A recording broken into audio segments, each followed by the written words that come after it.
અમરેલી ફરી બન્યું છે રક્તરંજિત, કાયદો અને વ્યવસ્થા કથળી છે। અમરેલીના ચાપાથળ ગામના 25 વર્ષીય યુવાને પાઇપ અને છરીના ઘા માર્યા હતા। ચાપાથળના ગબરુભાઈ નામના 25 વર્ષીય યુવકને અજાણ્યા 3 લોકોએ પાઇપના આડેધડ ઘા ઝીંક્યા હતા। ચાપાથળથી અમરેલી માર્કેટ યાર્ડ ખાંડ લેવા જતા હતા તે સમયે 3 લોકોએ પાઇપ અને છરી વડે હુમલો કર્યો હતો। ચક્કરગઢના પાટિયા પાસે અજાણ્યા 3 લોકોએ રોકી હુમલો કર્યાનું જણાવ્યું છે। યુવકને માથાના તેમજ પડખાના ભાગે છરી મારી પાઇપ વડે હુમલો કર્યો હતો। યુવક ભાગવામાં સફળ થતા જીવ બચ્યો હતો। સગાઓ દ્વારા 108 મારફતે યુવકને અમરેલી હોસ્પિટલ ખાતે ખસેડવામાં આવ્યો હતો। ઘટનાની જાણ થતાં જ અમરેલી તાલુકા પોલીસ હોસ્પિટલ ખાતે દોડી આવી તપાસ શરૂ કરી છે।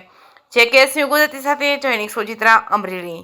શું નામ છે, શું ગામ છે, શું બનાવ બન્યો હતો? મારું નામ ગબરુભાઈ છે, મારું ગામ ચાપાથળ છે। હું ચાપાથળથી માર્કેટ યાર્ડે ખોળ લેવા જતો હતો ત્યાં ચક્કરગઢના પાટીએ 3 વ્યક્તિ હતા અજાણા, એને મને ઊભો રાખ્યો કે કયું ગામ? મેં કીધું ચાપાથળ। કે ભરવાડ? મેં કીધું હા। તો ડાયરેક્ટ એને મને માર માર્યો અને માથામાં પાયક મારી અને છરી ઘુસાવી। પછી શું થયું? પછી હું ધક્કો મારી અને ખુલ્લા ખેતરમાં વહી ગયો। હાલ ક્યાં છો? અત્યારે અમરેલી સિવિલમાં। રાત્રે પણ આવ્યા હતા? હા, રાત્રે 1:47 અમારે ચોકે આવ્યા હતા।